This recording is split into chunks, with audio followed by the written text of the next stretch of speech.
Bonjour mes frères et mes sœurs et chers amis. Je suis heureux d'être avec vous ce matin. Je me présente. Je suis Jacques Isidore, berger du ministère Rafa. Nous observons en ce moment une période bien différente, voyant que les prophéties de la fin des temps s'accomplissent sous notre regard. Et de pareille manière, nous observons ainsi que l'Église de Jésus-Christ s'est complètement assouplie et même endormie, alors que cette Église devait veiller et même surveiller le retour de l'époux. Mais nous voyons toutefois cette Église amendée. Et c'est de là que nous comprenons, nous voyons que la parabole que le Christ avait évoquée va à faire tout son sens. La parabole des 10 vierges, desquelles que 5 étaient sages et les 5 autres étaient folles. Cette Église devait être à l'image de ces 5 vierges sages, alors que nous la voyons aujourd'hui complètement préoccupée par les choses de ce monde. Oui, cette Église connaîtra un enlèvement glorieux. C'est la raison pour laquelle que l'Église doit se montrer vigilant et diligent et surveillant le retour de l'époux. Et ce matin, mon ministère et moi, nous faisons l'observance des prophéties de la fin des temps. De pareille manière, ce matin, ainsi, nous vous proposons une étude sur l'Apocalypse afin de savoir où en sommes-nous rendus par rapport à ces prophéties. Et ce matin, de toute évidence, le coup de départ, c'est le coup de commencement, et nous poursuivons ensemble cette étude dans les semaines à venir. Pour comprendre l'Apocalypse, il y a 2 éléments que nous devons, que nous devons considérer, dont la première, elle est de premier ordre, de première importance, c'est celui de l'Esprit de Christ. Il nous faut l'Esprit de Christ. Sans l'Esprit de Christ, il nous est impossible de comprendre le contenu de l'Apocalypse. Non seulement l'Apocalypse, mais la Bible dans son intégrale.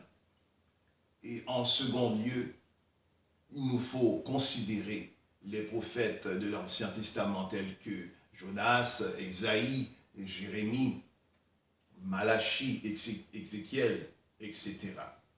Parce que les prophéties qu'ils ont évoquées, il y a des prophéties qui étaient de leur époque, qui viennent à s'accomplir 5 ans après. Il y a d'autres prophéties qui viennent à s'accomplir 100 ans, 150 ans après. Mais il y a des prophéties ainsi qui n'étaient pas du tout de leur époque, qui viennent à s'accomplir 1000 ans, 1500 ans après. C'est cette raison qui nous invite à consulter les prophètes afin de comprendre les rigueurs de l'Apocalypse.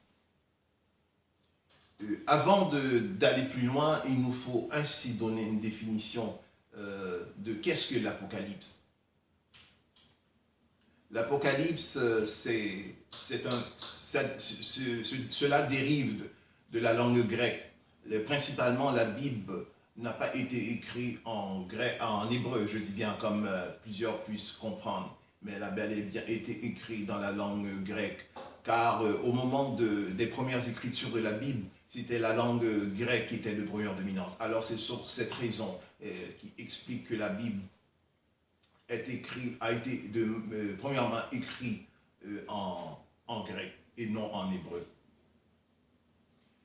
Nous allons maintenant considérer le livre de Daniel, chapitre 2, du verset 25 au verset 45. Avant de ce faire, nous voulons vous mettre en perspective que la Bible n'est pas du tout un livre comme toutes les autres. La Bible, c'est un livre sacré, comme peut évoquer les faux frères, disant que c'est un recueil, c'est un livre de référence ou une monographie. Mais la Bible n'est pas du tout un livre comme toutes les autres. Et cela me rappelle Ronnie Porton, qui était un étudiant à l'étude biblique du Texas. Il a dit que nous pouvons croire en elle, nous pouvons asseoir notre confiance en elle, car les prophéties du passé se sont accomplies, les prophéties présentes s'accomplissent, et ceux à venir, certainement, s'accompliront. Alors c'est sur cette base que nous pouvons asseoir parfaitement notre confiance dans la parole de Dieu, qui est cette Bible, et comprendre que cette parole est la parole de Dieu.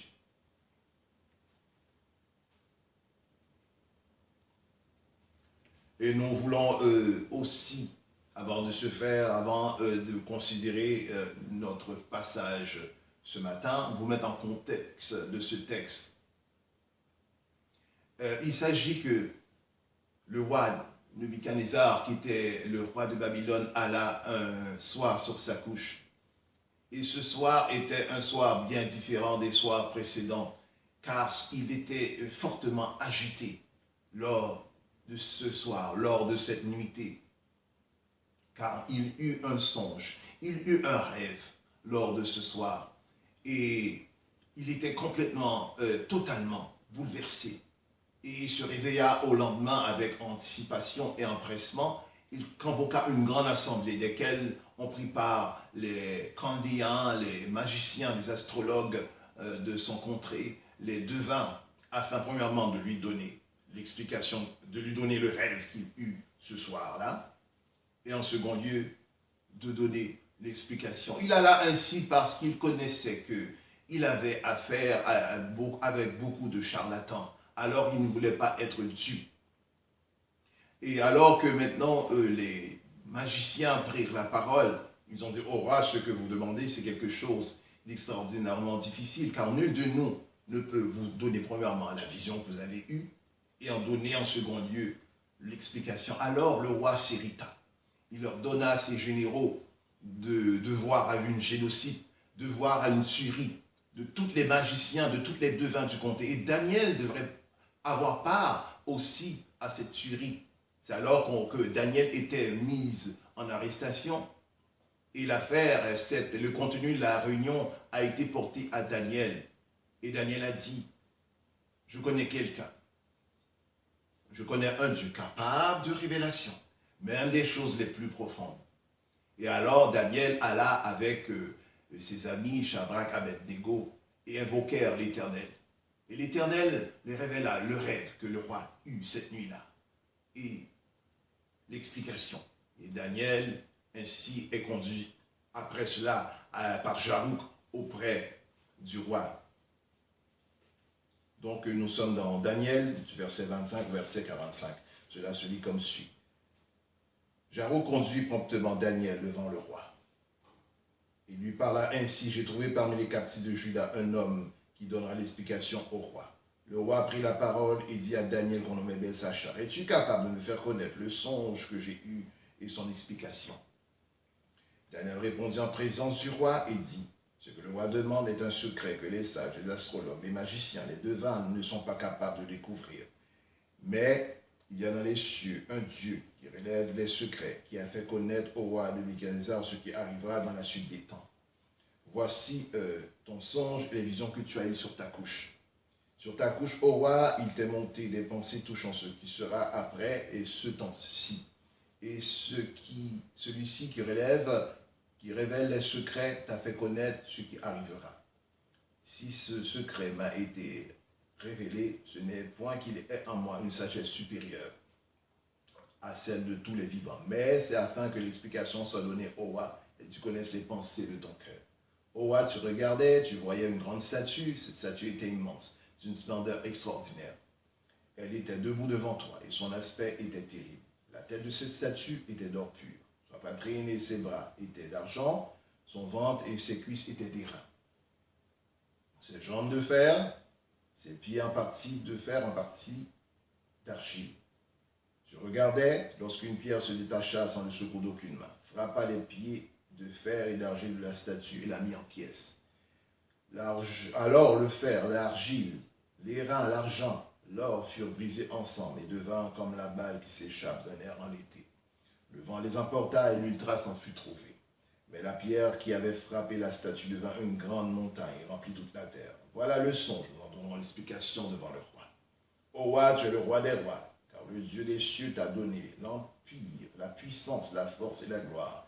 Il a remis entre tes mains en quelques lieux qui habitent les enfants des hommes, les bêtes des champs et les oiseaux du ciel, et t'a fait dominer sur eux tous.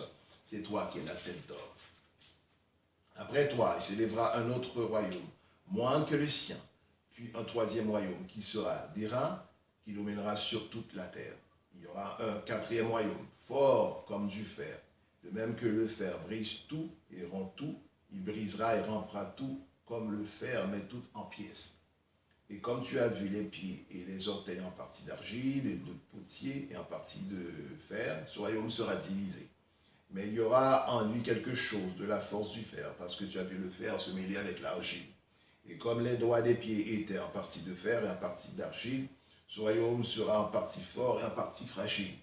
Et tu as vu le fer mêlé avec l'argile, parce qu'ils se mêleront par des alliances humaines, mais ils ne seront point unis l'un à l'autre, de même que le fer ne s'allie point avec l'argile.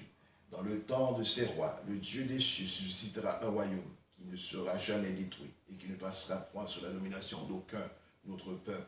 Il brisera et anéantira tous ces royaumes-là. Lui-même suscitera éternellement. C'est ce qu'indique la pierre que tu as vu se détacher de la montagne sans le secours d'aucune main, et qui a brisé le fer, les reins, l'argile, l'argent et l'or. Le grand Dieu a fait connaître au roi de ce qui devra arriver après cela. Le songe est véritable, son explication est certaine. Alors Daniel prit la parole après son invitation du roi. Il dit au roi. Alors il évoque les matériaux qui font la composition de la statue vue lors de cette nuitée-là. Il dit au roi, la tête d'or, c'est Babylone. C'est toi, ô roi. Alors que les épaules et la poitrine qui étaient en argent, c'est le contrée ou bien encore l'empire des Mèdes et des Perses. Et nous savons, les Mèdes et les Perses étaient sur le règne de Darius Ier et allant jusqu'à Darius III. Donc Darius Ier, Darius II et Darius III.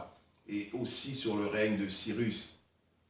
Et nous savons de ces deux royaumes, c'est celui de la Perse qui était le plus dominant. Et la poitrine qui est d'airain ou de bronze, c'est la Grèce. Et nous savons que la Grèce sur Alexandre le Grand a tout conquis.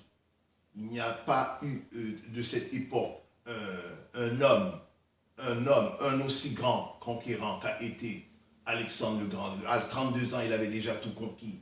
N'ayant plus rien à conquérir, il vient décéder par la maladie du paludisme. C'est dès lors que ces 4 généraux prirent le royaume, le divisa en 4 unités. Dont la première unité, c'est celui de Séleucus Nicator, qui s'est répandu dans la Mésopotamie. Et la deuxième unité, c'est celui de Ptolémée Largus, qui s'est répandu de l'Égypte allant jusqu'à la Palestine. La troisième unité, c'est celui de la Cassandre, qui s'est répandu dans le pourtour de la Macédoine et allant du côté ouest de la Grèce. Et la dernière unité, c'est celui de la Lysimarque, qui s'est répandu de l'Asie mineure allant jusqu'à Thrace. Et les jambes étaient de fer, c'est le royaume de Rome. Et nous savons que Rome, il n'y a personne qui a dominé tel que Rome a dominé. Et nous avons évoqué Babylone, les Médo-Perses, la Grèce, qui étaient des royaumes qui ont dominé 200-250 ans tout au plus. Mais il n'y a personne qui a dominé tel que Rome a dominé. Nous parlons d'un règne qui a pris son émergence en 150 avant le Christ, qui viendra ensuite à s'éteindre en 1470-1500 tout au plus après le Christ. Donc nous parlons d'un règne environ en 1600 ans. Donc Rome a étendu son territoire. Il s'est étendu jusqu'au pourtour de la Portugal du côté ouest, passant ensuite du côté ouest de la Grande-Bretagne et ensuite pour chuter dans les côtes de l'Afrique. Alors Rome, nous savons que Rome a dominé comme aucun royaume l'a fait. Et sous le règne de toute évidence de Titus, de l'empereur Claude, Jules César et de Domitien. Et nous savons que c'est sur Domitien, ils se saisirent des premiers chrétiens de l'époque. Il les a traduits dans son parois.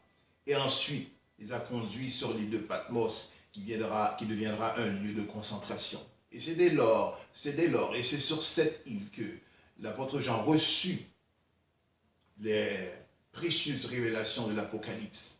Nous sommes en l'an 95 après le Christ. les orteils étaient de fer et d'argile. C'est toujours Rome qui va renaître d'une autre manière, bien différente comme que nous avons connu, telle que nous avons connu les royaumes précédents. Donc c'est Rome qui va renaître par toute forme d'alliance, comme nous voyons aujourd'hui. Elle naît déjà aujourd'hui par les alliances telles que avec l'Union européenne, les Nations Unies, les OMG, l'Organisation de la Santé, les UNICEF. Donc ce royaume qui va renaître et qui est déjà né, dans laquelle que l'Antéchrist va s'asseoir et régnera. Mais toutefois, la Bible dit, il y a une pierre qui se détachera sans le secours d'aucune main et viendra percuter cette statue, la renversera. Mais nous savons, chers amis, qui est cette pierre. Dans 1 Pierre, chapitre 2, 7, il est dit que la pierre qui est devenue la principale de l'ancienne qu'on bâtissait. Mais nous savons qui est cette pierre. Cette pierre, c'est le Seigneur lui-même qui viendra percuter cette statue, la renversera. La Bible dit que cette statue, ces royaumes viendront à disparaître et son règne, et le règne de Christ, avec son Église, sera un règne éternel. Voilà la joie qui nous habite, chers amis, à savoir que Christ viendra renverser tous ces royaumes, établira son règne. Et son règne sera d'éternité en éternité. Donc je reprends. La tête en or est l'empire, celui de Babylone. Les épaules et la poitrine en argent est l'empire, celui des Médo-Perses. Le tronc en airain ou en bronze est l'empire, celui de la Grèce. Les jambes de fer est celui de Rome. Et les orteils à la fois de fer et d'argile, c'est l'empire de Rome qui naîtra d'une manière bien différente. Donc mes chers amis, l'heure est venue de se quitter. Nous poursuivons ensemble cette étude la semaine prochaine. Dieu vous là.